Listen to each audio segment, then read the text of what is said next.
সঙ্গীতা আমার ছেলেকে মানে অ্যালকোহল নেবার জন্য অত্যাচার করে শেখেরপুর যে চা বাগান ওইখানেও একটা অশ্লীল অবস্থাতে ওকে পাওয়া গেছে। কী করতো মানে বিভৎস অবস্থায় ঘর থেকে বেরিয়ে যেত, মানে সম্মানহানি করা, ওর উদ্দেশ্য একটাই সম্মানহানি করা, কারণ ওর নিজের কোনো সম্মান নেই।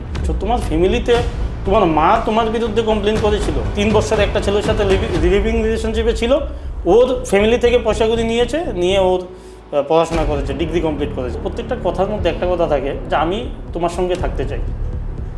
আমি যদি খারাপ হতাম তাহলে ও কেন আমার সঙ্গে থাকবে? ওইটা বিজেপি দলটাকে বদনাম করছে। তখন আমিও ভাবলাম যে আমার জন্য কেন আমার দলটার ক্ষতি হতো। আমাকে নিজেকে সঠিক জায়গাতে আনতে পারি বা আমি সবাইকে বোঝাতে পারি যে আমার সেই জায়গাতে কোনো দোষ ছিল না, আমি কিভাবে ফেসে গেছি। আমি আশা করি আগামী দিন দল আমাকে আবার সুযোগ দেবে। নমস্কার, স্বাগত জানাচ্ছি আপনাদের সোশ্যাল বাংলার সাথে রয়েছি আমি সুজাতা। আমাদের একটা রিপোর্ট ইতিমধ্যে পেশ হয়েছে, যেখানে 5 খয়েরপুর বিধানসভা কেন্দ্রের একটি ঘটনা, যা বর্তমানে শুধুমাত্র আর পারিবারিক বিষয়ের মধ্যে সীমাবদ্ধ নেই। এই ঘটনাটি সামনে আসার পর তার রাজনৈতিক একটা কোণ, এই ঘটনার আরো বেশ কিছু অভিযোগ, পাল্টা অভিযোগের মধ্যে রাজনৈতিক ব্যক্তিত্বদের নাম, 5 খয়েরপুর বিধানসভা কেন্দ্রের বর্তমান বিধায়কের নাম, বেশ কিছু দলীয় নেতৃত্বদের নাম, নেশা কারবার থেকে শুরু করে আরো বেশ কিছু প্রশ্ন সামনে এসেছে। আর তার কারণেই বিষয়টি আর পারিবারিক নেই, সামাজিক হয়ে গেছে। আমাদের বেশ কিছু দর্শক বন্ধুরা এই নিয়ে নানান প্রশ্ন তাদের মধ্যে ছিল যে একটা পারিবারিক বিষয় নিয়ে কেন আলোচনা করা হচ্ছে। তাদেরকে আমি জানিয়ে রাখি, আমরা দায়িত্বশীল সংবাদ মাধ্যম হিসাবে অভিযোগ এবং পাল্টা অভিযোগকারিনী এবং যার বিরুদ্ধে অভিযোগ রয়েছে তাদের দুজনকেই সামনে এনে বিষয়টা আপনাদের সামনে তুলনা করার চেষ্টা করব, তুলে ধরার চেষ্টা করব। আজ আমাদের সাথে এই আলোচনায় উপস্থিত রয়েছেন 5 খয়েরপুর যুব মোর্চার যিনি প্রাক্তন সভাপতি ছিলেন মান্না দে, এবং যে ব্যক্তির বিরুদ্ধে ওনার বর্তমান স্ত্রী সঙ্গীতা দাস কিছুদিন আগেই সামাজিক মাধ্যমে প্রথম অভিযোগ শুরু করেন, তারপর সেটা থানায় পৌঁছয় এবং তারপর তার বিস্তারিত অভিযোগ কি রয়েছে সেটা আমরা আপনাদের সামনে তুলে ধরেছিলাম। আজ মান্না দে আমাদের সাথে রয়েছেন। এবার তিনি সেই অভিযোগগুলিকে মানছেন নাকি খণ্ডন করছেন, ওনার বেশ কিছু অভিযোগ রয়েছে ওনার স্ত্রী সঙ্গীতা দাসের বিরুদ্ধে, সেই সমস্তটা নিয়ে আমরা আলোচনা করব। প্রথমত স্বাগত জানাচ্ছি সোশ্যাল বাংলায়। নমস্কার। আমরা সামাজিক মাধ্যম থেকে শুরু করে যখন বিষয়টা দেখলাম যে আপনার বর্তমান স্ত্রী আপনার বিরুদ্ধে ঝুড়ি ঝুড়ি অভিযোগ করেছেন এবং সেখানে শুধুমাত্র আপনার নাম জড়ায়নি, সেখানে আপনার দলের নাম জড়িয়েছে, দলের বিধায়কের নাম জড়িয়েছে, আপনার এলাকার নেতৃত্বদের নাম জড়িয়েছে। বিষয়টা আর পারিবারিক নেই, যেটা আমরা বর্তমানে জানতে পারছি। ওনার বহু অভিযোগ রয়েছে, সেটা নিয়ে আমরা কথা বলবো, কিন্তু তার আগে আপনার কাছ থেকে আমরা জানতে চাইব যে ঘটনাটা কিভাবে শুরু হয়েছিল, যে কারণে একটা পারিবারিক বিষয় এতটা বড় রূপ ধারণ করে। প্রথমত আপনাকে অনেক অনেক ধন্যবাদ আজকে সোশ্যাল বাংলার মাধ্যমে আমাকে এই জায়গাতে ডাকার জন্য। আমি বিগত দিনে দেখেছি আমার মিসেস সঙ্গীতা দাস আপনাদের এখানে এসেছিল এবং বিভিন্ন ব্লেম আমার প্রতি দিয়েছিল, বিভিন্ন অভিযোগ। তো আমি আবারও আপনাদেরকে ধন্যবাদ জানাবো, কারণ এর আগে কখনো আমি কোনো নিউজ চ্যানেলে ইন্টারভিউ দিতে যাইনি এই বিষয় নিয়ে, কারণ সম্পূর্ণ বিষয়টা ছিল আমার ব্যক্তিগত, আমার পারিবারিক। তো দেখুন, আমি ওইরকম কালচারে বড় হইনি যে আমার পারিবারিক বিষয়টাকে আমি সোশ্যাল মিডিয়াতে আনবো, আমাদের ঘরের ব্যাপারটাকে আমি সোশ্যাল মিডিয়ার মাধ্যমে এনে ওইটাকে আমি রাজনীতিতে নিয়ে যাব। অ্যাকচুয়ালি আমি প্রথমত বলতে চাই যে আমার ঘটনা কিভাবে শুরু হলো, কিভাবে সঙ্গীতা দাসের সাথে আমার পরিচয় হলো এবং তার মাধ্যমটা কি আজকে এই জায়গায় আমার পৌঁছানো। প্রথমত আজ থেকে ধরুন 1 বছর প্রায় হতে যাচ্ছে আমাদের পরিচয়। আমাদের মধ্যে জাস্ট 1 থেকে 1.5 মাসের পরিচয় ছিল। পরিচয়ের পরেই আমাদের ডিএম ম্যারেজ হয়। সেই ডিএমকে সাক্ষী রেখে এডিএমের চেম্বারে আমরা শপথ নিয়েছিলাম, আপনারা দেখতে পেয়েছেন সোশ্যাল মিডিয়ার মাধ্যমে। তো শপথ নেওয়ার পরে আমরা বিবাহ বন্ধনে আবদ্ধ হই এবং আবদ্ধ হওয়ার পরেই ও আমার বাড়িতে আসে। আমার মা বাবা সশরীরে আমার বাড়িতে ওকে অ্যাকসেপ্ট করে এবং ও আমার ফ্যামিলিতে 8 মাস সময় কাটায়। তো এর মধ্যে 8 মাস সময়ের মধ্যে প্রথমেই ওর সাথে আমার যখনই বিয়ে হয়েছিল, আপনারা জানেন বা শুনতে পেয়েছেন আমার আগে একবার বিয়ে হয়েছিল। তো বিয়ে হয়েছিল, আমার বাচ্চাও আছে, আমার ছেলের বয়স 10 বছর এখন রানিং। তো আমার যে আগে বিয়ে হয়েছিল তা আমার 2018তেই আমাদের সেপারেশন হয়েছিল, ডাইভোর্স হয়েছিল। তাও মিউচুয়ালি ডাইভোর্স হয়েছিল, ওইটা আপনি জানতে পারেন। আমি ওর নাম আনতে চাইছি না, কারণ ও বর্তমানে নিজের ব্যক্তিগত জীবন নিয়ে ব্যস্ত হয়ে গেছে। কিন্তু যেহেতু আমার ছেলে আছে, আমার বিয়ে করার সেরকম কোনো ইচ্ছে ছিল না, কারণ আমার একজন ছেলে আছে, আমার মা বাবারও অনেক বয়স হয়ে গেছে। তো আগামী দিনে আমার ছেলেকে দেখতে হবে, ওই চিন্তাভাবনা করেই আমি বিয়ে স্টেপটা নিই। যখন আমার সঙ্গীতার সাথে আমার প্রথম দেখা, আমি ওকে তখনই বলেছিলাম যে আমার ছেলে আছে, ও অ্যাকসেপ্ট করে নিয়েছে, ঠিক আছে তোমার ছেলে নিয়ে আমার কোনো সমস্যা নেই। আমি ওকে একটা কথাই বললাম যে তুমি জাস্ট আমার ছেলেকেই দেখবে, আমাকে তোমার দেখতে হবে না। আমি তোমার সাথে আছি অ্যাজ এ হাজব্যান্ড, তুমি সব কিছু কোনো দিন আমার থেকে কোনো কিছুতে ত্রুটি পাবে না, কিন্তু আমার ছেলেকে তার মার মতো দেখতে হবে। তুমি একজন মা হয়ে তাকে সন্তানের মতো দেখতে হবে। এবং ওর কথাটা ছিল, আমার এতে কোনো অসুবিধা নেই, আমি তোমার ছেলেকে নিজের সন্তানের মতো দেখব, আমি ওর প্রতি খেয়াল রাখবো, ওকে ভালো মানুষ করার দায়িত্ব আমি নেব। তা বলেই আমি আমার জীবনে এগিয়ে যাই, আমি বিয়ে করি, গেম ম্যারেজ করি, এত বড় একটা সিদ্ধান্ত নিই, তাও 1-1.5 মাসের মাথায়। কারণ আমি ওর ব্যাপারে খোঁজখবর নেওয়ার সময়টাই আমার কাছে ছিল না। সারাদিন দেখুন রাজনীতি নিয়ে ব্যস্ত, আমি মণ্ডল প্রেসিডেন্টের একটা দায়িত্বে ছিলাম যুব মোর্চার। তো সারাদিনে আমার রাজনীতি নিয়ে থাকতে হতো, তো ওর খোঁজখবর নেওয়ার সময়টা আমার কাছে ছিল না। ভাবলাম মেয়েটার কথাবার্তাতে মনে হলো যে মেয়েটা ঠিক আছে, শান্ত মেয়ে, ভালো মেয়ে, আমার হয়তোবা আমার আগামী জীবনটা আমার ভালো যাবে, তাই বলে আমি এগোলাম। তারপরই আমাদের বিয়ের কিছুদিন পরই হঠাৎ যখন আমি সারাদিন বাড়ি থেকে ফিরি, আমার ছেলের দিকে যখন তাকাই, একদিন হঠাৎ দেখি ওর মুখে এরকম কাটা দাগ হয়ে আছে, ঠোঁট কেটে আছে, তারপরে গাল লাল হয়ে আছে, এরকম মনে হয়েছে যে কেউ আমার ছেলেকে মেরেছে। তারপরে ওকে আমি জিজ্ঞেস করলাম যে বাবা তোর কী হলো? ও আমাকে ভয়ে কিছু বলছে না, আমার ঘরে আসছে না, হ্যাঁ, আর সঙ্গীতা তো সামনেই আছে, ওর দিকে তাকাচ্ছে, ওর সামনেই আসছে না। তারপর যখন আস্তে আস্তে ওকে আমি নিয়ে আলাদাভাবে জিজ্ঞেস করলাম, বললো, ওকে মম বলে ডাকতো, আমার ছেলে ওকে মম বলে ডাকতো, বললো আমার মম আমাকে মেরেছে, আমাকে খুব মেরেছে। কারণ ওর টর্চারটা দিনের পর দিন আমি দেখছি, আজকে এরকম হয়েছে, 2 দিন পর আর একটু বেড়েই যাচ্ছে আমার ছেলের প্রতি। তো এই জিনিসটা আমার মা বাবাও দেখছে, দেখে আমার মা প্রথমে আমাকে বলেনি, কারণ মা চায়নি যে সংসারের মধ্যে কোনো রকম একটা ঝামেলা তৈরি হোক। যখন আস্তে আস্তে আমি ব্যাপারটা বুঝতে পারলাম, তারপরে মার সঙ্গে আমি কথা বললাম, মা বাবা আমাকে বলল যে ওর অ্যাকচুয়ালি সঙ্গীতার কিছু চরিত্র আছে যেগুলা আমি আপনাকে দেব, ও নিজের মুখে স্বীকারোক্তি, ওর মধ্যে একটা হিংসাত্মক একটা ভাব আছে। না আমি যেটাই করি, তোমার গড়ের অস্ত্রটি আমার গেলেও খুলে নিতে আগে, গড়ের অস্ত্র আছে এটা করি চেকার করে একটা করে আমার দিলো, আমি একটু ক্লাস করব মিনিট দিয়ে যেমনি কইছো আমার অপারেটর লেগে গেছে মা। আমার পিটাপিটি করনের অভ্যাস ছোটবেলার থেকে, আমি পড়তেছি করতে চাকুন লেগে গেছে। মাইরে লেবে এখন আমার ছোটবেলা আমার বাবা পাশের কোয়ার্টারের 2টা মায়ের আদর করছিল, আমার না করে আমি দুটোর মাথা এক লগে দিয়ে মাথা ফাটাই লইছিলাম। দূর দূর বাচ্চারা সবাই আদর করে, বাবা আমার আদর করবা। বাবা আসছিল না, আর তারার মারে তারা দাদু বিয়ে করে লইছিল। হ্যাঁ, তো তারারে কলোনি সবাই একটু সিম্পাথি দেখাইতো। আমার কথা হইলো আমার বাবা সিম্পাথি দেখাইবো গেলে বাকি সব দেখাইবো। আমি আমার বাবার আমার মার লগে ঘুমাইতেও দিছি না, এবার এমন ভাবে করে রাখছিলাম, আমার যে হ্যাঁ আমার বাবা আমারই, আমার বাবা আমার মারও ভালোবাসতে হতো না। ব্লেড দিয়ে কোন জায়গা মারলে মরবো গো, আমার কো মারো ক্যারোটিন আর্ট। হ্যাঁ, এদিকে তোমার ক্লাসের ভিতরে আছিল, কি করতে শিখেছো? আমরা কই আছি ব্লেড দিতাম একটা, তাহলে নেক্সট ডে তো অর্চনা ডেড হয়ে যাবে, ব্লেড অর্চনা ডে হয়ে যাবে। টাকার ব্লেডে যেটা আমি পরে জানতে পারি।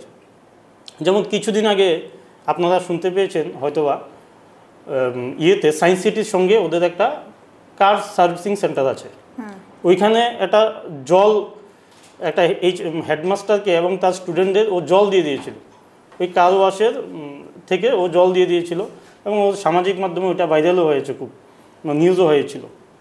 ওইখানে ওই হেডমাস্টার যিনি মানে একটা নারীকে মানে এরকমভাবে বলে যে এইরকম নারী নাকি ও কোনোদিন দেখিনি, ও নারী জাতির কলঙ্ক, ওইরকম মুক্তি উনি করেছেন বিভিন্ন সোশ্যাল মিডিয়ার মাধ্যমে, আপনারা হয়তো বা দেখতে পেয়েছেন।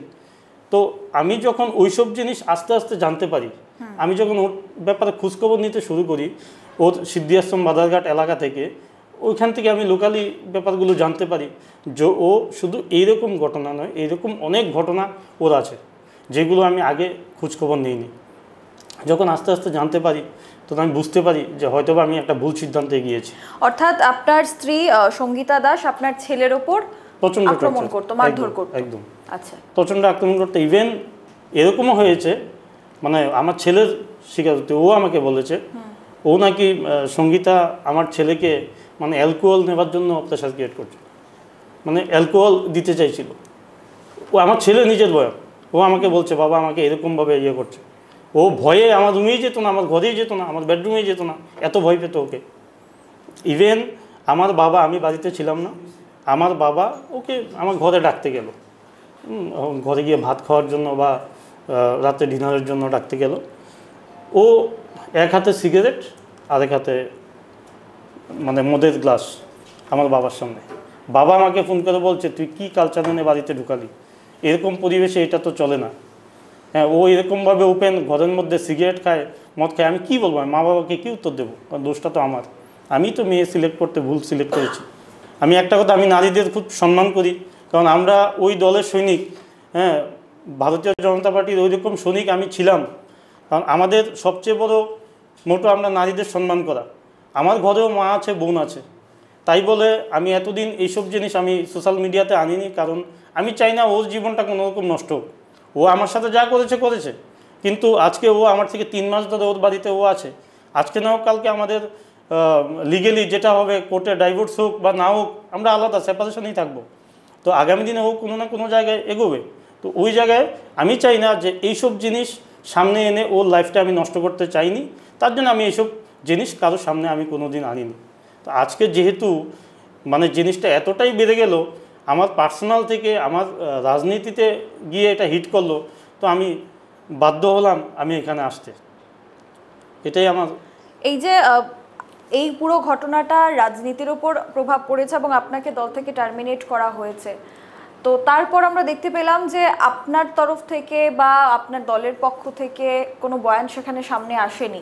তো কি কারণে টার্মিনেট করা হয়েছিল? কোনো অভিযোগ কি সেখানে দায়ের করা হয়েছিল বা সঙ্গীতা আপনার স্ত্রীর পক্ষ থেকে? না, কোনো অভিযোগ আমার স্ত্রীর পক্ষে থেকে ওদের কাছে কোনো অভিযোগ ছিল না। সঙ্গীতা কন্টিনিউ সোশ্যাল মিডিয়ার মাধ্যমে আমাকে বদনাম করে যাচ্ছে, ওই জিনিসগুলো দলের নজরে এসছে। তো স্বাভাবিকভাবে ওই ম্যাটারটাকে ইস্যু করে অপোজিট পার্টি, আমাদের সিপিএম বলো কংগ্রেস বলো, ওরা বিভিন্ন চ্যানেলের মাধ্যমে বা বিভিন্ন নিউজের মাধ্যমে ওরা দলের সাথে আমাকে জুড়ে দিচ্ছে, কালিমালিপ্ত করে দিচ্ছে। আমার এই পার্সোনাল ম্যাটারটাকে ওরা ওদের রাজনীতিতে ইউজ করছে, ওইটা বিজেপি দলটাকে বদনাম করছে। তখন আমিও ভাবলাম যে আমার জন্য কেন আমার দলটার ক্ষতি হতো। আমাদের দলও ভাবলো যে আমার এইসব ম্যাটার নিয়ে কেন আমার দলটা কালিমালিপ্ত হতো। তো তার জন্য আমি দলের এই সিদ্ধান্তটা আমি সাধুবাদ জানাই, কারণ আমি আগেও বলেছিলাম যে আমি দলকে খুব সম্মান করি। আর আমি যতদিন ভারতীয় জনতা পার্টিতে কাজ করেছি আমি দলকে সম্মান করে কাজ করেছি। তো দলের এই সিদ্ধান্ত আমি সাধুবাদ জানাই। যদি আজকে আমি আমার সমস্ত এই যে আমার মিসেস এতগুলো অভিযোগ আমার উপর দিল, আমি যদি সবগুলো জাস্টিফাই করে আমি যদি পুনরায় আমাকে নিজেকে সঠিক জায়গাতে আনতে পারি বা আমি সবাইকে বুঝাতে পারি যে আমার সেই জায়গাতে কোনো দোষ ছিল না, আমি কিভাবে ফেসে গেছি, আমি আশা করি আগামী দিন দল আমাকে আবার সুযোগ দেবে। আমি যদি নিজেকে মানে সঠিক প্রমাণ করতে পারি, আমার দল নিশ্চয়ই আমাকে আরেকবার সুযোগ দেবে। ওইটা আমার দলের উপর আমার আশা আছে, ভরসা আছে। তার জন্য আমি দলের এই সিদ্ধান্তকে সাধুবাদ জানাই। এই যে একটা পারিবারিক ঘটনা, ব্যক্তিগত ঘটনা, সঙ্গীতা দাস আপনার স্ত্রী সামনে আনলেন, তারপর এত ঘটনা ঘটলো, ইতিমধ্যেই থানাতে এইভাবে অনবরত ওর টর্চার আমার ফ্যামিলিতে চলতো। আমার মার উপরে টর্চার, বোনের উপরে টর্চার, আমার উপরে টর্চার। তারপরে আমরা বাধ্য হয়ে আমাদের যে রানীরবাজার থানা, আমাদের ডিস্ট্রিক্টের থানা, তো আমি ওই থানাতে আমার মাও একটা কমপ্লেন করে ডোমেস্টিক ভায়োলেন্সের, বোনও করে, এবং আমি ডিফেমেশন কেস করলাম এবং কোর্টে ওই কেস আমি ডিফেমেশন কেসটা করেছি। কারণ ওর প্রতিনিয়ত এই টর্চারটা বেড়েই গেছিলো, আর বিভিন্ন সোশ্যাল মিডিয়ার মাধ্যমে তো ও করছেই, হ্যাঁ। কিন্তু সবচেয়ে বড় কথা যেটা আপনারা দেখবেন, ও যখন সোশ্যাল মিডিয়াতে প্রত্যেকটা অডিও রেকর্ড ছাড়ছে, প্রত্যেকটা রেকর্ডিংয়ের মধ্যে দেখবেন কাট করে রেকর্ড ছাড়ছে, কারণ প্রত্যেকটা ম্যাটার ও কাট করে আনছে। কারণ আমি বলছি যে আমি বাজারে যাচ্ছি, আর জিনিসটা তো ও আমিটা রাখছে, বাজারে যাচ্ছিটা কেটে দিচ্ছে, কিছু অন্য একটা ওয়ার্ড এনে বসিয়ে দিচ্ছে। ওই জিনিসটা করে ও সোশ্যাল মিডিয়াতে ভয়েসগুলো ছাড়ছে। এইভাবে আরও বেশি ইলিগেশন আমার উপর দিয়েছে। আমি আজকে ভেবে নিলাম যে আমার ফ্যামিলিতে আমার ফ্যামিলির সবাইকে ও খারাপ বলছে, আমার মাকে, বোনকে, পুরো ফ্যামিলিতে খারাপ বলছে। কিন্তু আমার প্রশ্ন যেটা, আমার ফ্যামিলিকে যদি তুমি খারাপ বলো, তোমার ফ্যামিলিতে কেন তুমি এরকম করছো? তোমার ফ্যামিলিতে তোমার মা তোমার বিরুদ্ধে কমপ্লেন করেছিল, সেই জিডির কাগজও আমি আপনাকে দিয়ে দেবো। সে মা তোমার বিরুদ্ধে কমপ্লেন করেছিল কি কারণে মেয়ের ওইরকম বা ওর বাড়ি থেকে যেন না ঢুকতে পারে, ওর বাড়িতে জোর জবরদস্তি ও গিয়ে বাড়িতে ঢুকেছে, ওইসব বিষয় নিয়ে একটা কমপ্লেনও করেছে। আমার কাছে পেপারটা আছে, কিছুদিন আগে সম্ভবত। ওর নিজের ভাই, যে গত সম্ভবত আগস্ট মাসের 12 তারিখ বিয়ে করেছে, ওর মিসেস প্রেগনেন্ট। ও বিয়ে করেছে, ওর রিলেশন ছিল, বিয়ে করেছে, মিসেস প্রেগনেন্ট। এই প্রেগনেন্ট মিসেসের উপরে ও বিভিন্ন অপপ্রচার দিয়ে বাড়ি থেকে বের করে দিয়েছে। ইভেন ও প্ল্যানই ছিল ওর ভাইকে ও রেপ কেসে ফাঁসিয়ে দেবে, এরকম প্ল্যান ছিল, যার কারণে ওর ভাই বাড়ি থেকে বেরিয়ে গেছে। আপনি এটা খোঁজখবর নিয়ে নেন, ওর ভাই আছে, ভাইকে যদি জিজ্ঞেস করেন আপনারা এটাও পেয়ে যাবেন। ভাই আছে, ভাইয়ের বউ আছে, বর্তমানে ওরা বাইরে থাকছে, ভাড়া থাকছে, নিজের বাড়ি ছেড়ে বাইরে থাকছে। তো ও যদি ভালো হতো, আমার ফ্যামিলি খারাপ, ওর ফ্যামিলির কী করেছে? ওর আত্মীয় স্বজনদের থেকে জেনে নেন, আত্মীয় স্বজন কেউ ওর বাড়িতে আসতে পারে না, ও এরকম টর্চার প্রত্যেকের উপর। আমি একটা রাজনৈতিক পজিশনে ছিলাম, সকালে আমার বাড়িতে অনেক লোক আসতো, আমার সাথে কথা বলতো বিভিন্ন হেল্পের জন্য। তো আমি সকালে ওদের সঙ্গে বসে কথা বলতাম। ও কি করতো, আমার ওই রুমে আসতো, এসে ওইসব লোকেদের, আপনাদের এখানে কি সকাল সকাল কেন বাড়িতে এসছেন, হ্যাঁ এরকমভাবে কেন সকাল সকাল এসে বাড়িতে ভিড় করে থাকেন, লোকেদের উপর এরকম বিহেভিয়ার। এটার মোটিভটা কি ছিল? ওর মোটিভটা অ্যাকচুয়ালি, প্রথমত ওর মোটিভ আসার পরে যেটা বুঝলাম, দেখবেন প্রথম থেকেই ও বিভিন্ন মোমেন্ট ক্যাপচার করা শুরু করতো। তো একজন স্বামী স্ত্রীর মধ্যে প্রাইভেট অনেক মোমেন্ট থাকতে পারে, ওইগুলো আমি ক্যাপচার করলাম, সোশ্যাল মিডিয়াতে আনলাম, ওইটা তো কোনো কথা না। অ্যাকচুয়ালি ওর ব্ল্যাকমেলিংটা ওর প্রচণ্ড ছিল, প্রচণ্ড ব্ল্যাকমেল করতো। শেষ করে দিচ্ছ সব আমার। একটা কাজ করো, এবার সুইসাইড অ্যাটেম্পটটা তুমি করো, তাহলে যদি একটু সিম্প্যাথি পাও মানুষের। আপাতত তো পাইতাছো না, তুমি তো আমাদের অ্যাট্রাকশন আমি নিয়ে লাইছি, তুমি তো আমাদের মজবুর করতেছো না সুইসাইড অ্যাটেম্প করতাম। আজকে এই পোস্টটা করে আমি মজবুর করছি, দেখো না কেমন লাগে। তুমি মন্ডল প্রেসিডেন্ট হইতে পারছো না, এটার কারণ এটা ছিল। আর যেখানে আছো এখান থেকে সরে যাবে না, এটা কারণ আমিও সব দোষ তো আমিই করছি, আমাদের শাস্তি দিতে বুঝছো না। তোমার দোষ হলো তুমি তোমার মারে প্রশ্রয় দিছো। মারে কোন দিকে প্রশ্রয় দিছি আমি? এটা তো সমস্যা ছিল। ঠিক আছে বাদ দাও, এটি শেষ পেয়েছো তো সব না, আর কি যা আছে আমি যে কোনো সময় শুরু করতে পারি আবার এটা। ওই পোস্টার নিচে আমি একের পর এক আমি ট্যাগ করব মানুষরে, আর বলবো আমি সবাই জানতে চাই কি হয়েছে বৌদি। এবার বৌদি যখন কথা বলা শুরু করবে তখন তোমার ফুটকি গু বেরিয়ে যাবে। আমি বহুত খারাপ মানুষ, আমার লোকে ভালোভাবে থাকলে আমি ভালো, নাহলে আমি বহুত খারাপ। তোমার লগে আমি কি খারাপ করলাম? তোমার লগে আমি কোন দিকে খারাপ ভাবে থাকলাম? আমি কোনোদিন কইছি না তুমি খারাপ করছো, তুমি প্রশ্রয় দিছো। তুমি গত সম্ভবত ডেটটা ছিল 10 মার্চ বা এরকম কিছু একটা হবে। ও আমাকে একটা পোস্ট করেছে, ও অসুস্থ হয়েছিল, আমি ওকে হসপিটালে নিয়ে যাই, কিন্তু সেরকম অসুস্থ কিছু ছিল না। আমাকে বলছে আমার শরীর ভালো লাগছে না, হসপিটালে নিয়ে যাই। ওইখানে গিয়ে প্ল্যান মাফিক 2-3টা ফটো ক্লিক করে যে ও বেডে শুয়ে আছে, 2-3টা ফটো ক্লিক করে ওই ফটোগুলো পোস্ট করে সামাজিক মাধ্যমে, ক্যাপশনটা অন্যরকম লিখে, হ্যাঁ, যে মার উপর ইলিগেশন লিখে পোস্ট করে ওইটা দিয়ে আমাকে ব্ল্যাকমেল করে যে আমি এটা সবাইকে ট্যাগ করব, হ্যাঁ, এই তাড়াতাড়ি তুই তোর মাকে বক, তুই তোর বাবাকে বক, ফোন করে গালি দে, হ্যাঁ, ওইরকমভাবে ও আমাকে প্রেশার ক্রিয়েট করতো, হ্যাঁ, যে তোর আমি ইমেজ নষ্ট করব, তোর পলিটিক্যাল ইমেজ নষ্ট করব। কারণ আমি একটা মেয়ে যখন সোশ্যাল মিডিয়াতে এসে বলবে একটা ছেলের বিরুদ্ধে, ওইটাই মানুষ সত্য ভেবে নেবে বা ওইটাই অ্যাকসেপ্ট করবে, সবাই ছেলেটাকেই দোষী করবে, মানে ওর ইন্টেনশনটা এরকম ছিল। তো এই যে আপনি বললেন সেখানে ব্ল্যাকমেলিংয়ের ব্যাপারটা, উনি অভিযোগ করেছেন যে উনি নাকি সুইসাইড অ্যাটেম্প্ট করেছিলেন, তো সেটা কি সত্যি? না, কোনো রকম সুইসাইড অ্যাটেম্প্ট করেনি, উল্টো ও আমাকে প্রেশার করতো।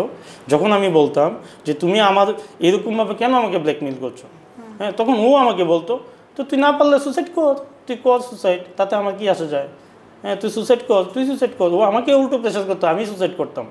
মানে মোট কথা ও এইরকম সিচুয়েশান তৈরি করছে, বর্তমানে ও যেটা তৈরি করছে, ওর একটাই কথা, তুই সুইসাইড করে মরে যা, তাতে আমার দেখার কিছু আসে না, তোর মান সম্মান গেছে তাতেও আমার কিছু আসা যায় না, আমি আরও করবো, আমি করেই যাব। ওকে আমি বিভিন্নভাবে বলতে গেছি যে তুমি এগুলা বন্ধ করো, কি চাইছো তুমি, মানে ওর থেকে তো আমার জানা দরকার তুমি চাইছোটা কি। ঠিক আছে, তাহলে ও বলছে আমাকে তুই আমাকে 20 লক্ষ টাকা দিয়ে দে, তুই আমাকে টাকা দিয়ে দে, আমি টাকা দিলে সব শেষ করে দেবো। তো টাকাটাই কি ওর কাছে বড় ম্যাটার? বাড়িতেও সেম জিনিসটা করছে। তো মানে আপনি বলছেন যে টাকার জন্যই এসব করা হয়েছে? একদম টাকার জন্য করা হয়েছে, এবং ও আমার সঙ্গে থেকে ও বুঝেছে যে আমার কাছে যদি সবচেয়ে বড় জিনিস থাকে সেটা হলো আমার ইমেজ। আমি ইমেজটাকে খুব ভালোবাসি, নিজের স্বচ্ছতাটাকে ভালোবাসি। আমি রাজনীতি করি, আমি পলিটিক্যাল হয়তো রাজনীতি করি, কিন্তু রাজনীতিটা আমি একটু অন্য স্টাইলে করি, যেন আমার উপর কোনো ব্লেম না আসে। কিন্তু ও ওই জিনিসটা বুঝতে পেরেছে যে আমি স্বচ্ছতাটা ভালোবাসি, তো ও আমাকে ওই জায়গাতে হিট করতে চেয়েছে যে ও একজন মেয়ে, ও যদি আমাকে এইভাবে হিট করে আমার পলিটিক্যাল পোস্টের থেকেও আমি যাব। এবং বর্তমানে তো ওর সঙ্গে কিছু লোক হয়তোবা জড়িত আছেও, সেটা আমি ঠিক বলতে পারবো না, হ্যাঁ, কিন্তু একজন মানুষের অ্যাক্টিভিটি দেখলেই বোঝা যায়। সেই আমাদের পার্সোনাল ম্যাটারটাকে পলিটিক্যালি নিয়ে গেছে, নিশ্চয়ই ওইরকমভাবেই নিয়ে গেছে। হ্যাঁ, বিভিন্ন অপোজিশন আছে, অপোজিশন তো চাইবে কি যে বিজেপির একটা সৈনিকও, বিজেপির একটা পোস্টের লোক, ওকে কালিমা লিপ্ত করতে পারলে, তো ওকে সরাতে পারলে বিজেপির একটা কমে গেল। আপনি কি মনে করেন না যে বিরোধী ছাড়াও হয়তো দলের মধ্যে কোনো দ্বন্দ্ব রয়েছে বা গোষ্ঠী কোন্দল, যার কারণে এমনটা হতে পারে? দলের মধ্যে দ্বন্দ্ব থাকলেও আমি মনে করি যে যদি দলের মধ্যে দ্বন্দ্ব থাকে, কিন্তু দল কোনোদিন চাইবে না দলের ক্ষতি হোক, কোনোদিন বিজেপি চাইবে না বিজেপির ক্ষতি হোক। তো তার জন্য আমি ওইটাই সবচেয়ে বড় ম্যাটার মনে করবো যে কারণ বিজেপির থেকে বা আমার দলের থেকে কোনো রকম পোস্ট বা কিছু হয়নি, সমস্ত হয়েছে ওই সিপিএম কংগ্রেস, মানে অপোজিশন যারা করেছে। তো আমি এটাই ভেবে নেবো যে দল থেকে দল কোনোদিন দলের ক্ষতি করবে না।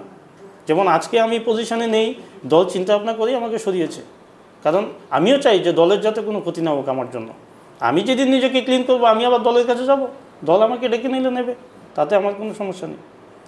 আপনার স্ত্রী শুধুমাত্র ব্যক্তিগত আক্রমণ বা অভিযোগ করেননি, তিনি সেখানে দাবি করেন যে আপনার ইনফ্লুয়েন্সে নাকি একটা থানা কাজ করে, এবং আপনার ইনফ্লুয়েন্সে রানীর বাজার থানায় ওনাকে হেনস্থা করা হয়েছে, রানীর বাজার থানা থেকে হুমকি যাচ্ছে, সেটা নাকি আপনার ইনফ্লুয়েন্সে। সে বিষয়ে কি বলবেন? তাহলে ওর কাছে যদি হুমকি গিয়ে থাকে, তা নিশ্চয়ই ওর কাছে কোনো রকম রেকর্ড বা কিছু আছে, ওইটাও সামনে আনুক। আমি মুখ দিয়ে বলে দিলাম আমাকে হুমকি দিচ্ছে, ও যেটা দেখলাম আপনাদের এখানেও বলছে কে নাকি বলছে বোম মারবে, কে নাকি বলছে কি করবে, তাহলে ও যেহেতু সব রেকর্ড করতে পারে, এইসব জিনিস ওর কাছে রেকর্ড নেই। ওর মোবাইল নাকি টেম্পার করা হয়েছে, সবকিছু ডিলিট করে দেওয়া হয়েছে, ওইটার কোনো সত্যতা নেই। ও আমাকে জিজ্ঞেস করছিল মোবাইল থেকে ডিলিট, আমি তোমার ফোন তুমি করবে, তোমার পাসওয়ার্ড তো আর আমার কাছে দাওনি, বা আমার তোমার সাথে 3 মাস ধরে কোনো দেখা নেই, তাহলে তুমি জানো তুমি কি করেছো। অ্যাকচুয়ালি যদি ডিলিটই করা থাকতো তাহলে এত কিছু কিভাবে ও করে, ডিলিট করার থাকলে তো পুরো ফোনটাই নষ্ট হয়ে যেত, তাহলে কিছুই করতে পারতো না। এটা ও মুখ থেকে যা বলছে, মানে ও বলছে যে আমি যা বলছি তাই তো সত্য হবে, ওইরকম ব্যাপার আর কি। আরো বেশ বড় একটা অভিযোগ আপনার স্ত্রী করেছেন, সেখানে ব্যক্তিগত আক্রমণ নয়, কারাপশনের কি বিরুদ্ধে তিনি কথা বলেছেন যে কারাপশন কিভাবে, এত টাকা কোত্থেকে এলো, এত গাড়ি কোত্থেকে এলো, 30 লক্ষ টাকার গাড়ি কোত্থেকে এলো, এবং আরো একটা বড় অভিযোগ যেটা আমাদের ক্যামেরায় অন রেকর্ড রয়েছে যে আপনার কাছে নাকি দুটো বন্দুক রয়েছে। ক্যামেরা অন থেকে ও দেখতে পেয়েছে কোনোদিন? না বন্দুকের ছবি আছে না কি আছে ওর কাছে? ও বলেছে যে বন্দুক আছে আমার কাছে, তো বন্দুকটা কোত্থেকে আছে, কোথায়? ও নিজে না কোনোদিন দেখেছে? একটা কথা বলে দিল আমার কাছে বন্দুক আছে, এ আছে সে আছে। ও বলছে আমার 30 লক্ষ টাকা দাম গাড়ি। আমার গাড়ির দাম থই না 30 লক্ষ টাকা। হ্যাঁ, আমার বাড়িতে ও বলছে যে আমাদের তো গাড়ি কোথা থেকে এসছে। আমার কোনো কিছু নেই। আমার বাবা দেখুন, আমাদের ফ্যামিলি ওইরকম ফ্যামিলি না যে আমাদের ফ্যামিলি আগে থেকেই আমার বাবা গাড়ি বিজনেস ছিল। আজকে যে গভর্নমেন্ট 2018-তে বিজেপি গভর্নমেন্ট এসেছে যে তাই না, এর আগে থেকে আমাদের গাড়ি বিজনেস। আমি যখন ছোট থেকে মানে যখন বুঝতে শিখেছি তখন থেকে আমাদের গাড়ির বিজনেস চলছে। আমার বাবা সবসময় গাড়ি বিজনেস করতো। বাবা হোমগার্ডে একটা জব করতো, সঙ্গে বাবা বিজনেস করতো, ওইটারই আমাদের চলতো সব কিছু। তো তখন থেকে আমার বাবা বিজনেস করে এবং আমাদের পিতৃ সম্পত্তি, আমার বাবার পিতৃ সম্পত্তি আছে, ওই প্রপার্টি আছে, ওইগুলো থেকে আমাদের বিজনেস আমরা যা করেছি। ও একজন এসে বলবে আমাদের করাপশান, ওর কাছে কী প্রুফ আছে? না কোনো রকম অভিযোগ এলাকা থেকে আছে যে আমি করাপশান করেছি, কীরকম অভিযোগ ও নিজে মুখ থেকে বলবে তা তো হবে না। আমার তো আপনারা আমাদের খয়েরপুরে যান, ওইখান থেকে আপনারা দেখুন যাচাই করে যে আমি কোনো করাপশানের সাথে আছি কি না। আমার কোনো অসুবিধা নেই, আমি ওপেনলি ফেস করতে রাজি আছি। ইতিমধ্যে থানাতে যে সকল কেসগুলি চলছে বা আপনার বিরুদ্ধে যে কেসগুলি চলছে বা সঙ্গীতা দাসের বিরুদ্ধে যে কেসগুলি চলছে সেগুলির আপডেট কেমন, কি অবস্থা চলছে? পুলিশ প্রশাসনের কাছ থেকে কতটা সাহায্য পাচ্ছেন? পুলিশ প্রশাসনের মতোই কাজ করছে। প্রশাসন তার ভেরিফিকেশন করছে, এলাকা থেকে খোঁজখবর নিচ্ছে, কোর্টে কেস চলছে। অলরেডি আমাদের সামনে একটা ডেট আছে, তো কোর্টে যাব, দেখি কি হয়, হিয়ারিং কীরকম হয়। এবং আপনি এখন আপনার দাবিটা কি থাকবে? তার কারণ আপনি সেখানে মানহানির কেস করেছেন, সেক্ষেত্রে আপনার পথটা চলে গেছে। তো এই যে এত কিছু ঘটনা ঘটলো এবং সামাজিক মাধ্যমে এখনও রীতিমতো চলছে সব বিষয়, তো কি মনে করেন যে সেটার সমাপ্তি কোথায় গিয়ে দাঁড়াবে বা আপনি কি চাইছেন? আপনিও একজন ভারতীয় নাগরিক, আপনিও ন্যায় চাইবেন, বিচার চাইবেন, আপনি কি চাইছেন? আমি দেখুন, আমি প্রথমেই বলেছিলাম যে প্রথমত আমি সোশ্যাল মিডিয়ার মাধ্যমে আসতে চাইছিলাম না, যেহেতু কারণ কেন আমি আমার পরিবারকে, আমি নিজেকে কেন সোশ্যাল মিডিয়াতে আনবো আমার পার্সোনাল বিষয় নিয়ে।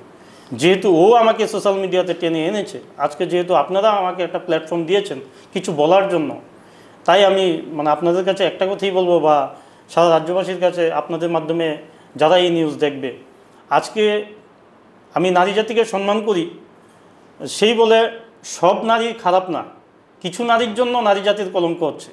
ওর মতো একটা নারী, এবার আমি সব ছেলেকেও ভালো বলবো না, ছেলেদের মধ্যেও খারাপ আছে, কিন্তু আমি একটা কথাই বলবো, ওর মতো এরকম মেয়ে যেন আমার মতো একটা ছেলেকে আজকে ফাঁসিয়েছে, আমার মতো ছেলেকে আজকে এই জায়গাতে এনে পৌঁছিয়েছে, কিন্তু একদিন না একদিন সঠিক বিচার পাবোই আমি। এটা আমার মানে সত্যতা, আমার উপর, আমার নিজের উপর ভরসা আছে যে আমি এরকম কোনো কাজ করিনি যে আমি ফেঁসে যাব।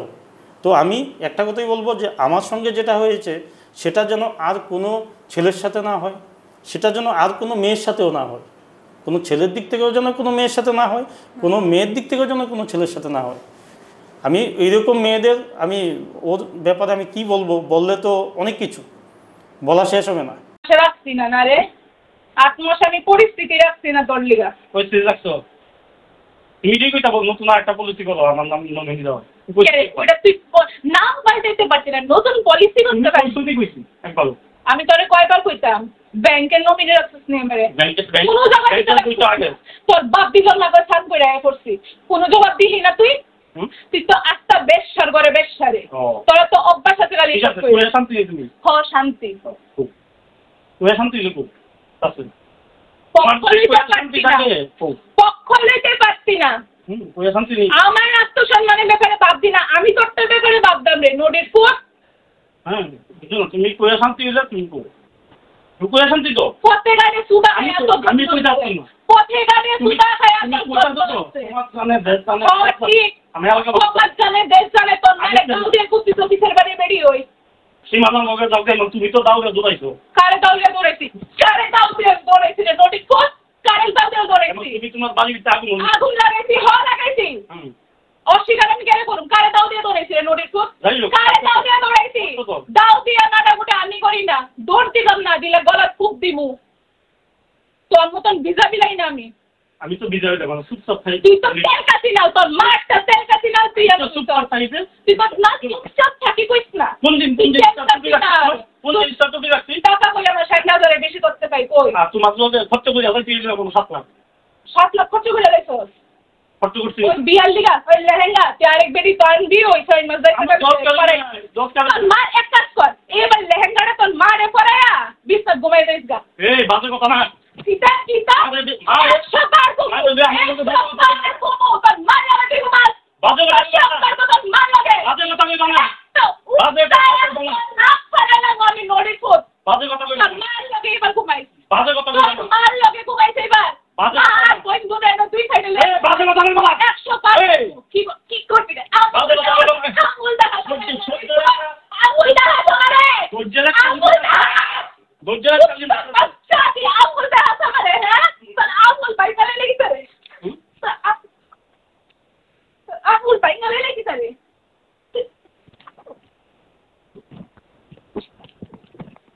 আঙুল বাইকালে লেগেছে আমি তো গায়ে হাত তুলছি তোর আঙুল বাইকালে লেগেছে আমি তো গায়ে হাত তুলছি না আঙুল কিতা কই তাই কই আইলো না বাসাইতে নদীর ঘরে নদী কই খাড়া নদী না কই আঙুল দাহি দিয়ে আমারে আমার আঙুল দাহি দিয়ে আঙুল দাহি দিয়ে আমারে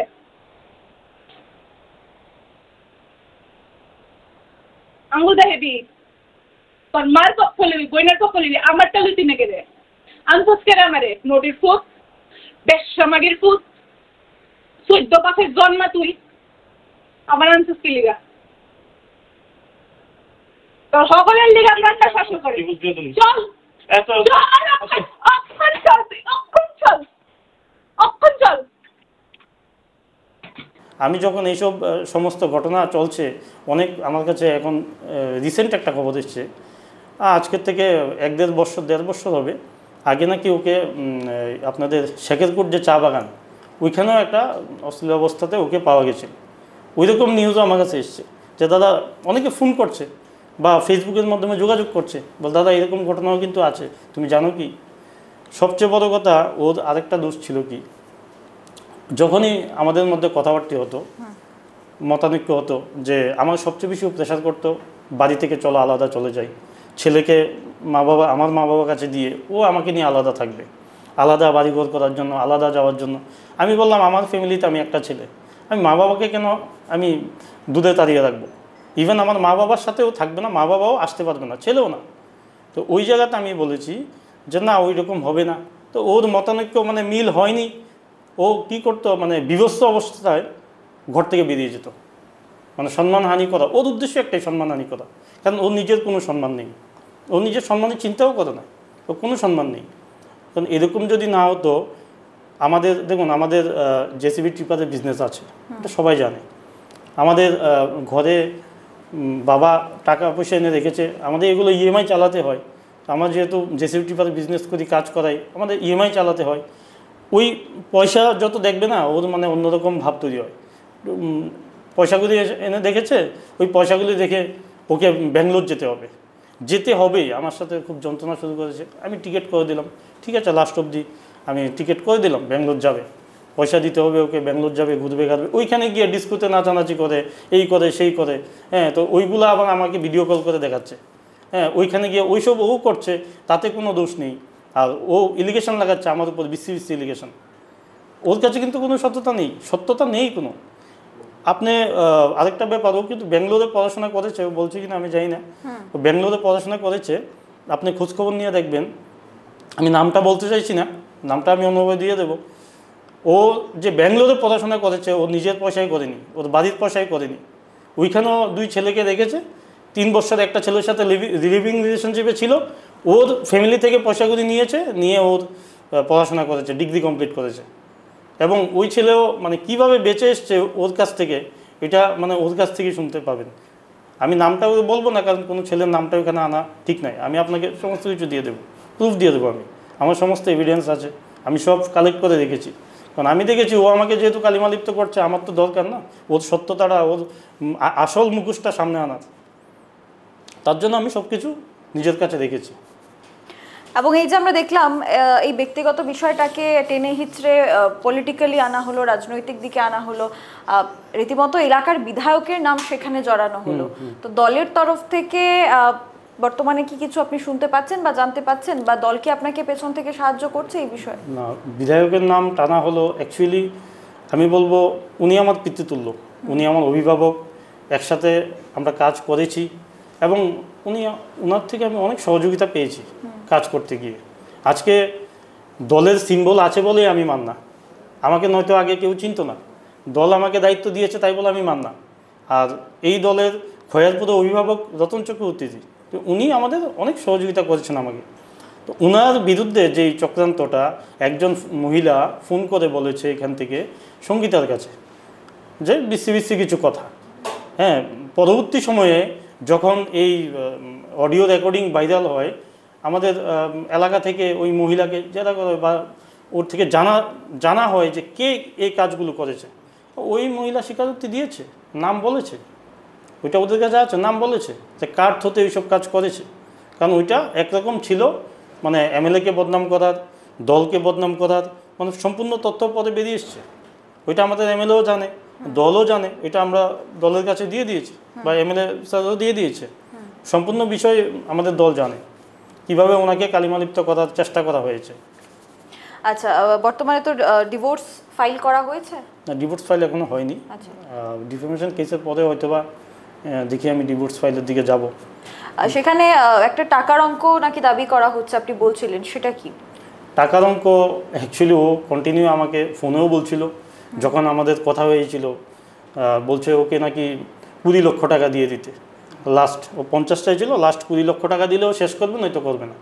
তো আমি বললাম আমার কাছে কী এরকম আছে যে তোমাকে আমি 20 লক্ষ টাকা দিয়ে দেবো, আমি কোথা থেকে দেবো? হ্যাঁ, তো ও বলছে কোথা থেকে দেবে আমার দেখার বিষয় না, তোমার বাবার সম্পত্তি বিক্রি করো, তোমার বাবার জেসিবি কী আছে সব বিক্রি করো, করে আমাকে দাও, কিন্তু আমাকে দিতে হবে। আর তুমি যদি 20 লক্ষ টাকার থেকে 50,000 টাকা কম দিতে পারবে, এর থেকে যদি 1 টাকাও কম দৌ, আমি তোমার নামে এরকম বদনাম করেই যাবো। তাহলে সব কিছু কি পয়সাই নাকি, আমি এটাই বুঝতে পারলাম। তাহলে এখন কি আপনি প্রশাসনের উপর আস্থা রাখছেন, নাকি আপনাদের দুজনের মধ্যে মিউচুয়ালি কোনো একটা সিদ্ধান্ত আসতে পারে? না, আমি প্রশাসনের উপর সম্পূর্ণ আস্থা রাখছি, কারণ আমি চাই না যে মিউচুয়ালি জিনিসটা শেষ হবে। যেহেতু এতটুকু এগিয়ে গেছে, আমি একটা কথা আগেও বলেছি, প্রশাসনের মাধ্যমে শেষ হলে জিনিসটা হয়তো বা সারা রাজ্য জানবে। আমি জানাবো না কেন, আমি কি ন্যায় পেয়েছি আমি জানাবো, কারণ আমার সঙ্গে যেটা হয়েছে যেন অন্য কারোর সঙ্গে সেটা না হয়। আর এইরকম মানে ওইটা আমি অ্যাকচুয়ালি বলতে চাই না, কারণ ওরও একটা মানে পরবর্তী ফিউচার আছে, আমি ফিউচার নষ্ট করতে চাই না। তারপরে আমি বলতে বাধ্য যে এরকম মেন্টালিটি নিয়ে, আমি জানি না ওর মেন্টালিটি কোনোদিন শুধরাবে কি না, কিন্তু এরকম মেন্টালিটি নিয়ে একটা মেয়ের সঙ্গে, তো এরকম মেন্টালিটির মেয়ের সঙ্গে থাকা যায় না কোনোভাবেই না। যে যার নিজের হাজব্যান্ডকে মানে সোশ্যাল মিডিয়াতে উঠিয়ে দিয়েছে, আপনি একটা কথা বিচার করুন, আমি যদি এতই খারাপ হতাম, তো ওর প্রত্যেকটা কথার মধ্যে একটা কথা থাকে যে আমি তোমার সঙ্গে থাকতে চাই। আমি যদি খারাপ হতাম তাহলে ও কেন আমার সঙ্গে থাকবে? আমি যদি খারাপ হতাম তাহলে তো ওর থাকার প্রশ্নে ওঠে না। আমি খারাপ, আমার ফ্যামিলি খারাপ, তাহলে ওর আমার বাড়িতে থাকার কারণটা কি? ও এখনও বলছে আমার সাথেও থাকতে চায়, কিন্তু আবার সোশ্যাল মিডিয়াতে বলছে আমার ফ্যামিলি খারাপ, আবার আমি খারাপ, আমি নাকি এইখানে যুক্ত ওইখানে যুক্ত, কিন্তু কোনো প্রুফ এর কাছে নেই। কারণ আমি যুক্তই না, ও কীভাবে প্রমাণ করবে?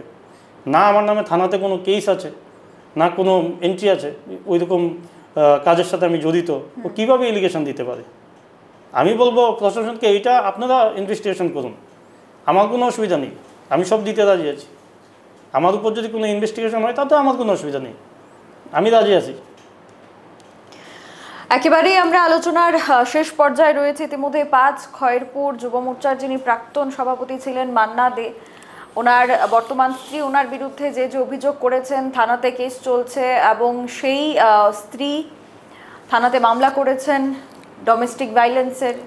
তিনি নানান অভিযোগ সেখানে দায়ের করেছেন, আবার পাল্টাও সেখানে কিন্তু মামলা দায়ের করা হয়েছে মান্নাদের পরিবারের পক্ষ থেকে। ডোমেস্টিক ভায়োলেন্সের কেস করা হয়েছে ওনার বোন এবং মার কাছ থেকে, এবং উনি নিজেও সেখানে মানহানির কেস করেছেন। এবার দেখার বিষয় যে পুলিশ প্রশাসন কিভাবে তদন্তে এগিয়ে যায়। আমরা আলোচনা শেষ করব, কিন্তু তার আগে আরও একবার আপনার পক্ষে আপনি রাজ্যের মানুষকে কি বলতে চাইবেন? আমি রাজ্যের মানুষকে একটা কথাই বলতে চাই যে আমি বিগত দিনে আমার প্রতি যে এলিগেশন লাগানো হয়েছে তার কোনো সত্যতা নেই, এবং এইটা পুরোটা একটা প্রথমে ছিল পারিবারিক, পরে একটা চক্রান্ত পরিণত হয়েছে, যাতে করে আমার মানে সবচেয়ে বড় এফেক্ট হয় বিজেপি দলের উপর, তারপর এফেক্ট হয় আমার উপর, হ্যাঁ, যেন আমার সোশ্যাল ইমেজটা ভঙ্গ হয়, আমি যেন আগামী দিনে কোনো রকম পলিটিক্সে না চলতে পারি, ওই জিনিসটার উপরেই তাদের ফোকাস ছিল। এবং আমার যে স্ত্রী সঙ্গীতা দাস, যে বর্তমানে এখনও লিগেলি আমার ওয়াইফ আছে, ওর উদ্দেশ্য ছিল ওই সবটাকে কেন্দ্র করে, মানে আপনাদের মাধ্যমে, আমাদের যে সাংবাদিক বন্ধুদের মাধ্যমে এবং এই আমাদের জনগণের মাধ্যমে ফেসবুকে একটা আমি সাপোর্ট পেলাম, এই করে আমার স্বার্থটা আমি আদায় করলাম, ওইখান থেকে বেরিয়ে গেলাম। ওইটা ওর উদ্দেশ্য ছিল। কিন্তু আমি বলবো যে তো আমি হয়তো বা এতদিন মুখ বদ্ধ ছিলাম, তার জন্য তুমি করার সুযোগ পেয়েছো, কিন্তু আগামী দিন আমার মুখ বদ্ধ থাকবে না।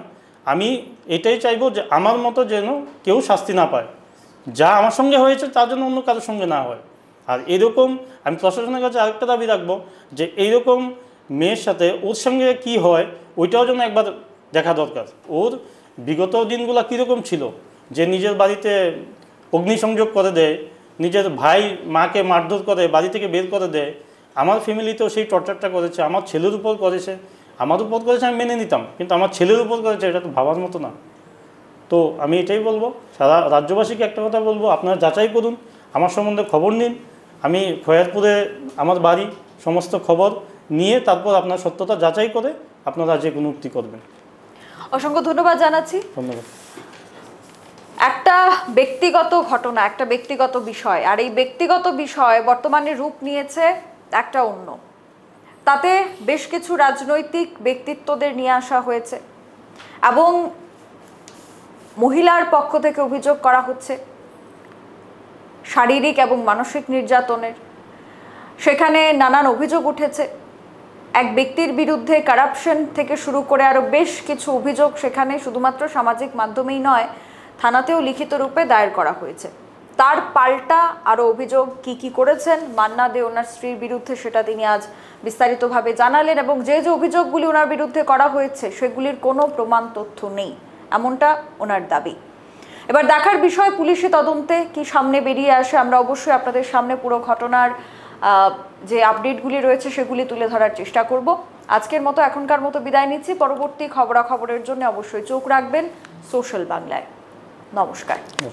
রাধাকৃষ্ণ জুয়েলারি নিয়ে এসেছে বছরের সবচেয়ে বড় ডায়মন্ড ফেস্টিভ্যাল 16 আগস্ট থেকে 31 আগস্ট 2025। রোশনি ডায়মন্ডের অসাধারণ কালেকশন নিয়ে হাজির আমরা। থাকছে 100% ছাড় হীরের গয়নার মজুরিতে, সাথে নিশ্চিত উপহার প্রতিটি কেনাকাটায়। এমন সুযোগ আবার কবে আসবে? তাই আর দেরি না করে আজই চলে আসুন আপনার নিকটস্থ রাধাকৃষ্ণ জুয়েলারির শোরুমে। উষা বাজার, আগরতলা, ধর্মনগর, বিলোনিয়া, উদয়পুর, পোলো সেন্ট্রাল মল, আগরতলা। সবার সাদর আমন্ত্রণ। রাধাকৃষ্ণ জুয়েলারি।